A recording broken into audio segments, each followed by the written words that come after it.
Police के 10 से ज्यादा लोग घायल हुए हैं और उनका उपचार कराया जा रहा है। हिरासत में अलग अलग जगहों पे चूंकि हुआ है तो वहाँ लोगों की गिरफ्तारी हुई है। फोटो और वीडियो है, उसके आधार पर हम लोग ये चीजें देख रहे हैं कि कौन कौन से लोग थे और कहाँ के लोग थे। हम पे पर्याप्त साक्ष्य क्या एग्जैक्टली हुआ, किस तरीके से जो नमाज के बाद पथराव हुआ, पुलिस के ऊपर भी अटैक करने की कोशिश की गई, क्या हुआ था घटना? जैसा कि आप सब लोग जान रहे हैं, आज जुमे की नमाज थी, इसको लेते हुए पहले कुछ कॉल की गई थी। इस संबंध में लगातार जो धार्मिक प्रतिनिधि थे सभी से लगातार वार्ता की जा रही थी और आज सुबह से ही मैं, एसएसपी, प्रशासन के लोग, सभी लोग मौके पर मौजूद थे फील्ड में और फोर्स लगातार शहर में लोगों से बातचीत कर रही थी और ये लोगों को बताया गया कि आप लोग शांतिपूर्ण तरीके से नमाज पढ़ें और वापस चले जाएं।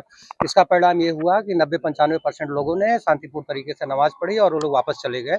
अचानक बाद में कुछ खुराफाती तत्व आए और जिन्होंने पथराव और फायरिंग शुरू करी और इसमें पर्याप्त उनकी वीडियोग्राफी और फोटोग्राफी की गई है। उस आधार पे पुलिस ने भी जो उसमें लोग मौके पर पाए गए ये करते हुए उसमें से कुछ की गिरफ्तारियां सुनिश्चित की गई हैं और वीडियो और जो हमारे पास फोटो साक्ष्य उसके आधार पर अग्रिम कार्रवाई सुनिश्चित की कितनी जगह हुई है सर? कितनी जगह पे हुई है सर?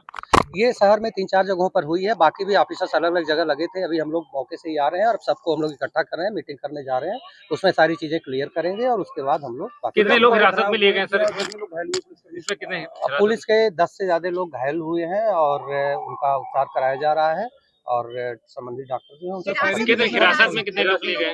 हिरासत में अलग अलग जगहों पे चूंकि हुआ है तो वहाँ लोगों की गिरफ्तारी हुई है। वो संख्या अभी हम लोग मंगा रहे हैं। फायरिंग की घटना जो हुई है उसमें छर्रे लगे हैं, कुछ वेपन भी बरामद किए गए हैं और वो सारे तथ्य जो है वो अभी हम लोग आप लोगों सर ये मौलाना तौकीर रजा ने बुलाया था, क्या उनके खिलाफ भी? जैसा कि आप लोगों ने देखा, आप लोग भी मौके पर थे और तमाम प्रेस के बंधुओं को भी इसमें चोटें आई थी या पथराव आप लोगों ने देखा, खुद वीडियो फुटेज आप लोगों ने भी इसके कवर किए हैं। ये पहले से कोई साजिश की गई थी, तभी अचानक इतने लोग सामने आए और प्रॉपर तैयार होकर आए और ऐसे लोगों को चिन्हित किया गया है। बाकी अभी का प्रकरण है तो इसमें हम लोग इसकी सारी चीजों की इन्वेस्टिगेशन कर रहे हैं।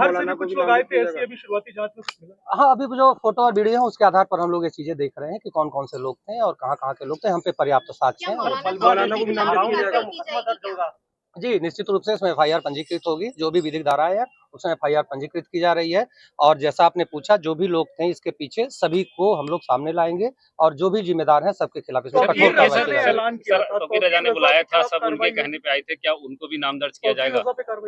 मैंने आपको पहले ही बता दिया कि हम लोग लगातार धार्मिक प्रतिनिधियों से संपर्क कर रहे हैं और ये पहले से प्री प्लान्ड वे में किया गया है।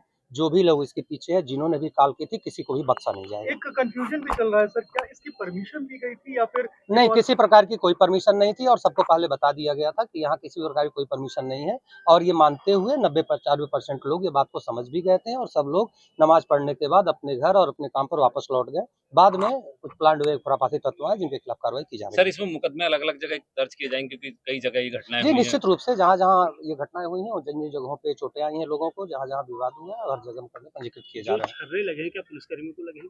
जी लगे हैं, पुलिसकर्मियों को भी लगे हैं। अलग जगह हमारी फोर्स लगी हुई थी। अभी सारी संख्या हम लोग इकट्ठा कर रहे हैं, फिर अभी थोड़ी देर में आप लोगों से सारी चीज हम लोग शेयर कर लेंगे। कुछ दिन पहले जो है कुछ लोगों के द्वारा एक संस्था के द्वारा जो है जुमे के दिन जो है एक मार्च निकाल कर ज्ञापन देने की बात कही गई थी किसी विरोध के समर्थन में। तो हम लोगों ने पहले ही उनको लिखापढ़ी में बता दिया था कि अगर आपको कोई भी इस तरह की कार्रवाई करनी है तो आपको पहले लिखित अनुमति लेनी पड़ेगी, क्योंकि धारा 163 जो है बीएनएसएस वो पूरे जनपद में लागू है और इसके तहत बिना अनुमति के आप लिखित अनुमति के कोई कार्रवाई नहीं कर सकते हैं। उसके बावजूद आज जो है कुछ लोगों ने जो जुमे की नमाज संपन्न हो जाने के बाद करीब सब लोग अपने अपने घरों को चले गए, तो कुछ जगहों पर कुछ लोग सड़कों पे आए और उन्होंने शांति व्यवस्था को भंग करने की कोशिश किया। इसके जवाब में जो हमारे मजिस्ट्रेट थे, हमारे जो पुलिस के हमारे तमाम सहयोगीगण थे, उन सभी लोगों ने मौके पर कड़ी कार्रवाई करते हुए उनको वापस अपने अपने घरों पे जाने पे मजबूर कर दिया। स्थिति इस वक्त पूरी तरह से नियंत्रण में है और कहीं कोई किसी प्रकार दिक्कत नहीं। कल सभी स्कूल कॉलेज खुले रहेंगे, सभी लोग अपने अपने कार्यालयों को जाएंगे, कहीं कोई समस्या नहीं नजर आई। बस एक मैं आप लोग के चैनल के माध्यम से एक अपील करना चाहूंगा कि कुछ लोग जो नेगेटिव फोर्सेस हैं वो अफवाहें फैलाने की कोशिश कर रहे हैं।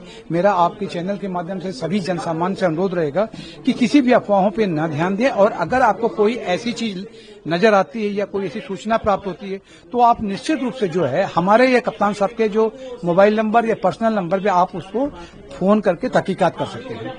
सर फिलहाल जो कॉन्स्पिरेटर है, देखिए अभी तो ये तो पूरा ये इंक्वायरी होने के बाद ही समझ में आएगा कि असली इसके पीछे वस्तुतः क्या है, लेकिन प्रथम दृष्टया ऐसा प्रतीत हो रहा है कि इसको एक सुनियोजित तरीके से इसको किया गया है और निश्चित रूप से जांच पूरी होने के बाद जो भी इसके पीछे दोषी पाए जाएंगे उनके खिलाफ कठोर कार्रवाई जो है अमल में लाई जाएगी। सर कुछ माइनर बच्चे भी इस प्रोटेस्ट में उनको भी शामिल किया गया था, इसमें कुछ ऐसा कुछ वीडियोज या कुछ ऐसा अभी देखिए अभी तो हम लोग इस बात को देख रहे हैं, लेकिन अभी तक जनरली ये तो सभी लोग जो थे वो नमाज पढ़ने आए थे, लेकिन नमाज पढ़ के अधिकांश लोग वो अपने घरों में चले गए थे। कुछ लोग ऐसे थे जो बाद में अलग से बाहर से आए, तो निश्चित रूप से इसमें लोग ज्यादातर लोग बालिग थे और समझदार थे, लेकिन उसके बावजूद उनको समझाने के बावजूद बता देने के बावजूद भी जब इस प्रकार स्टोन की पेल्टिंग जो की गई है, हाँ स्टोन्स जो थे, ये आपको क्या लगता है कि मतलब कॉन्स्पिरेसी का हिस्सा थे पूरी स्टोन्स पेल्टिंग? निश्चित रूप से बार बार कहने पिछले हम लोग 3-4 दिनों से पब्लिक से भी अपील भी कर रहे थे, पूरी बातों को बताया जा रहा था, इलेक्ट्रॉनिक चैनल प्रिंट मीडिया के माध्यम से भी बताया गया था, लेकिन उसके बावजूद इस प्रकार से कानून और शांति व्यवस्था की स्थिति से खिलवाड़ करने का ये जो प्रयास है निहायत निंदनीय है और इसमें ऐसे जो लोग भी होंगे या आगे भी जो लोग इस प्रकार का प्रयास करेंगे उनके खिलाफ जो है जिला प्रशासन, पुलिस प्रशासन कठोर कार्रवाई करेगा। हम लोग माननीय मुख्यमंत्री जी का जो लॉ एंड ऑर्डर के लिए 0 टॉलरेंस की नीति है उसका 100% अनुपालन सुनिश्चित करेंगे। सर शॉप्स वगैरह सब अब खुल गई है, सब खुली हुई है और सारे हमारे मजिस्ट्रेट्स और सीओ साहबान लोग लगातार जो है मौके पर विजिट कर रहे हैं, वो अपनी नजरें बनाए हुए हैं। आम पब्लिक के भी कुछ लोग चोटिल हैं पुलिस के साथ साथ? आम पब्लिक की अभी हम लोग को ऐसे कोई सूचना नहीं प्राप्त हुई है, लेकिन कुछ होगा तो उनको भी हम लोग देखेंगे कि फर्स्ट एड और जो भी उनके इलाज जो अन्य उनके हेल्थ से जो भी चेकअप्स होंगे वो कराए जाएंगे।